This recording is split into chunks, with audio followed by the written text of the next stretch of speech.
بسم اللہ الرحمن الرحیم۔ آصف اسلامک ٹی وی کے پیارے دوستو، السلام علیکم ورحمۃ اللہ وبرکاتہ۔ 3 لونگ کے دانوں پر سورۃ الکوثر اور بسم اللہ شریف کو اس طرح پڑھ لیں جو طریقہ میں آپ کو بتلاؤں گا۔ سارا سال آپ کے گھر سے رزق ختم نہیں ہوگا۔ اللہ تعالیٰ آپ کو اپنے غیب کے خزانوں سے نوازے گا اور آپ کو ایسی ایسی جگہ سے رزق ملے گا جسے دیکھ کر آپ خود حیران رہ جائیں گے، اور جو رزق آپ کو ملے گا وہ رزق بھی خیر و برکت والا ملے گا۔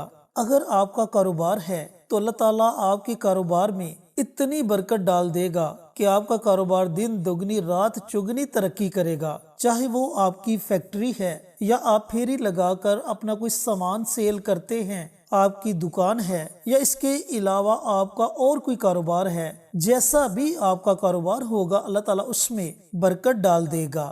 اس کاروبار میں آپ کو منافع ہی منافع ہوگا۔ آپ کے گھر میں اتنا مال و دولت آ جائے گا کہ آپ دیکھ کر حیران رہ جائیں گے۔ چینل پر نئے آنے والے تمام دوستوں سے گزارش ہے کہ چینل کو سبسکرائب کر کے ساتھ گھنٹی کے بٹن کو دبا کر آل نوٹیفیکیشن پر کلک کر دیں تاکہ میری ہر نئی آنے والی ویڈیوز کی اپڈیٹ آپ تک بر وقت پہنچتی رہے۔ جزاک اللہ۔ تو دوستو، بھائیوں اور بہنوں، جیسا کہ ویڈیو کے شروع میں نے آپ کو بتلایا کہ یہ عمل بسم اللہ شریف اور سورۃ الکوثر کا عمل ہے۔ اب بسم اللہ کی اتنی زیادہ فضیلت ہے کہ اللہ تعالیٰ نے اپنے پیغمبروں پر 4 آسمانی کتابوں کا نزول کیا، جن میں سب سے آخری کتاب ہمارے پیارے آقا سرور کائنات حضرت محمد مصطفیٰ صلی اللہ علیہ وآلہ وسلم پر نازل ہوئی۔ اللہ تعالیٰ نے پہلی 3 کتابوں کا نچوڑ قرآن پاک میں رکھ دیا، اور پھر پورے قرآن پاک کا نچوڑ اللہ رب العزت نے سورہ فاتحہ میں رکھ دیا، اور سورہ فاتحہ کا نچوڑ اللہ تعالیٰ نے بسم اللہ شریف میں رکھ دیا۔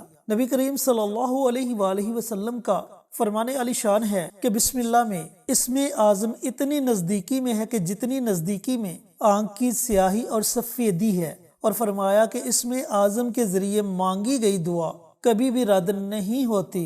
میرے دوستو، بھائیوں اور بہنوں، جب بسم اللہ کا نزول ہوا تو شیطان اپنے سر پر خاک ڈالتا ہوا چیختا چلاتا ہوا بھاگ گیا۔ تو اسی طرح اگر سورہ کوثر کا ذکر کیا جائے تو اس میں اللہ تعالیٰ نے فرمایا انا اعطیناک الکوثر، اے نبی ہم نے تو تمہیں حوض کوثر سے نوازا۔ حوض کوثر دوستو جنت میں ایک نہر کا نام ہے جس کا پانی دودھ سے زیادہ سفید اور شہد سے زیادہ میٹھا ہے، اور بروز قیامت نبی کریم صلی اللہ علیہ وآلہ وسلم اپنے دستہ مبارک سے اپنے امتیوں کو اس پانی سے سیراب کریں گے، اور جو کوئی ایک مرتبہ اس حوض سے پانی پی لے گا اسے دوبارہ کبھی بھی پیاس نہیں لگے گی۔ یہ صورت اتنی فضیلت والی اور اتنی برکت والی صورت ہے۔ تو اب ہم وظیفے کی طرف چلتے ہیں اور آپ کو بتلاتے ہیں کہ اس عمل کو، اس وظیفے کو آپ نے پڑھنا کیسے ہے۔ میرے دوستو، بھائیوں اور بہنوں، یہ عمل، یہ وظیفہ آپ نے سال میں صرف 1 مرتبہ پڑھنا ہے، لیکن جب آپ نے اس عمل کو، اس وظیفے کو پڑھنا ہے تو کسی ایسی جگہ کا انتخاب کرنا ہے جس جگہ پر آ کر آپ کو کوئی اور بندہ پریشان نہ کرے، یعنی کہ آپ کی مکمل توجہ آپ کے وظیفے کی طرف ہو۔ وظیفہ صرف اور صرف 1 دن کا ہے، اس کے لیے نہ تو دن مقرر ہے اور نہ ہی کوئی وقت، یعنی کہ اس عمل کو، اس وظیفے کو آپ کسی بھی وقت پڑھ سکتے ہو۔ دن کے وقت پڑھنا چاہو تو دن کے وقت پڑھ سکتے ہو، رات کے وقت پڑھنا چاہو تو رات کے وقت پڑھ سکتے ہو، یہ آپ کی اپنی مرضی ہے۔ اب پڑھنا آپ نے اس طریقہ کار سے ہے کہ آپ نے 3 عدد لونگ کے دانے لینے ہیں، یعنی کہ 3 لونگ آپ نے لینے ہیں، اور لونگ کے ان 3 دانوں کو کسی برتن میں ڈال کر آپ نے تنہائی میں بیٹھ جانا ہے۔ جب آپ تنہائی میں بیٹھ جائیں تو لونگ کے دانوں کو آپ نے اپنے سامنے رکھنا ہے، اور سب سے پہلے آپ نے پیارے آقا سرور کائنات حضرت محمد مصطفیٰ صلی اللہ علیہ وآلہ وسلم کی ذات اقدس پر درود و سلام کا نذرانہ پیش کرنا ہے۔ اب درود پاک آپ اپنی مرضی سے پڑھ سکتے ہو، 1 مرتبہ پڑھو، 3 مرتبہ پڑھو، 5 مرتبہ پڑھو، اس سے زائد مرتبہ پڑھو، یہ آپ کی اپنی مرضی ہے، لیکن کوشش کریں کہ درود ابراہیمی پڑھا جائے۔ جب آپ درود پاک پڑھ لو تو اس کے بعد بسم اللہ شریف کو آپ نے 100 مرتبہ پڑھنا ہے، یعنی کہ بسم اللہ کی آپ نے 1 تسبیح پڑھنی ہے، لیکن آپ نے پوری بسم اللہ پڑھنی ہے۔ بسم اللہ الرحمن الرحیم، بسم اللہ الرحمن الرحیم۔ اس طرح آپ نے بڑے تحمل کے ساتھ، بڑے آرام کے ساتھ اور بڑے سکون کے ساتھ بسم اللہ شریف کو پڑھنا ہے۔ جب آپ 100 مرتبہ بسم اللہ کو پڑھ لے تو اس کے بعد سورہ الکوثر، اسے آپ نے 129 مرتبہ پڑھنا ہے، یعنی کہ 129 ٹائمز آپ نے سورۃ الکوثر کی تلاوت کرنی ہے۔ اس کے شروع میں ہی آپ بسم اللہ پڑھ لیں، اس کے بعد آپ بنا بسم اللہ کے سورۃ الکوثر کی تلاوت کر سکتے ہیں۔ جب آپ 129 مرتبہ سورۃ الکوثر کو بھی پڑھ لیں تو آخر میں آپ نے پھر نبی کریم صلی اللہ علیہ وآلہ وسلم کی ذات اقدس پر درود و سلام کا نذرانہ پیش کرنا ہے، اور جو لونگ کے دانے آپ نے اپنے سامنے رکھے ہوں گے ان پر آپ نے دم کر دینا ہے، اور پھر اللہ تعالیٰ کی بارگاہ میں آپ نے اپنے ہاتھوں کو اٹھا کر دعا مانگنی ہے کہ یا میرے پاک پروردگار، میرا کام تھا اس عمل کو پڑھنا، میرا کام تھا تجھے پکارنا، اے اللہ اب تو مجھے اپنے غیب کے خزانوں سے نواز دے،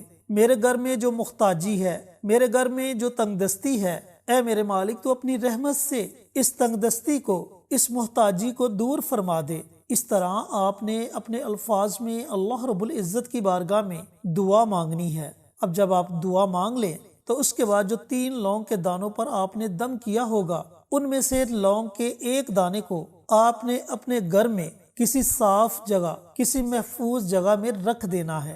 جو دوسرا لونگ کا دانہ ہوگا اسے آپ نے اپنے پرس میں یا بٹوے میں رکھ لینا ہے، اور اگر آپ کے پاس پرس یا بٹوا نہیں تو پھر اس لونگ کے دانے کو آپ اپنی جیب میں بھی رکھ سکتے ہیں۔ لیکن ایک بات کا آپ نے خاص خیال رکھنا ہے کہ جب آپ نے باتھ روم میں جانا ہے تو لونگ کے اس دانے کو جیب سے نکال کر باہر رکھ کے جانا ہے، کیونکہ لونگ کے اس دانے پر آپ نے اللہ رب العزت کا کلام پڑھا ہے۔ تو دوستو، بھائیوں اور بہنوں، اگر آپ اس طریقے سے لونگ کی حفاظت کرتے ہیں تو یقین جانے کہ کبھی بھی آپ کی جیب میں سے پیسے ختم نہیں ہوں گے۔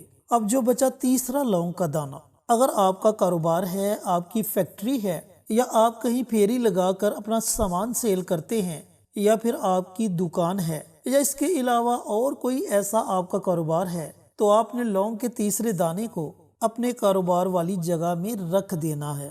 وہاں کسی محفوظ جگہ میں آپ لونگ کے اس دانے کو رکھ دیں، یا آپ کسی فیکٹری میں کام کرتے ہیں، سلائی کا کام کرتے ہیں، پیکنگ کا کام کرتے ہیں، جس جگہ آپ کام کرتے ہیں اس جگہ لونگ کے اس دانے کو رکھ دیں۔ پھر دیکھنا کہ آپ کے کاروبار میں اتنی خیر و برکت ہوگی کہ آپ دیکھ کر حیران رہ جائیں گے۔ گھر میں امن و سکون ہوگا، پیسہ آپ کے پاس اتنا آئے گا کہ آپ کو خود سمجھ نہیں آئے گی کہ آپ کے پاس پیسہ آ کدھر سے رہا ہے۔ آپ اللہ رب العزت سے ہزاروں مانگو گے تو لاکھوں ملیں گے، لاکھوں مانگو گے تو کروڑوں ملیں گے۔ آپ جتنا زیادہ اللہ سے مانگو گے اللہ تعالیٰ آپ کو اتنا زیادہ عطا کرے گا۔ دوستو، بھائیوں اور بہنوں، یہ عمل، یہ وظیفہ صرف اور صرف ایک دن کا وظیفہ ہے۔ آپ اس عمل کو، اس وظیفے کو جب آپ کا جی چاہے پڑھ سکتے ہیں، اور اس عمل کو پڑھیے گا ضرور۔ بڑا ہی فائدہ مند عمل ہے۔ اللہ تعالیٰ سے دعا گو ہوں کہ اللہ پاک یہ مبارک عمل، یہ مبارک وظیفہ مجھے بھی، میرے تمام دوستوں کو، بھائیوں کو، بہنوں کو پڑھنے کی توفیق عطا فرمائے، اور صدقہ جاریہ سمجھ کر دوسروں کے ساتھ شیئر کرنے کی توفیق عطا فرمائے، تاکہ آپ کے ساتھ ساتھ دوسرے لوگوں کا بھی فائدہ ہو سکے۔ انشاءاللہ پھر کسی نئی ویڈیو کے ساتھ، اچھے وظائف کے ساتھ آپ کی خدمت میں حاضر ہوں گے۔ تب تک کے لیے اجازت دیں۔ السلام علیکم ورحمۃ اللہ وبرکاتہ۔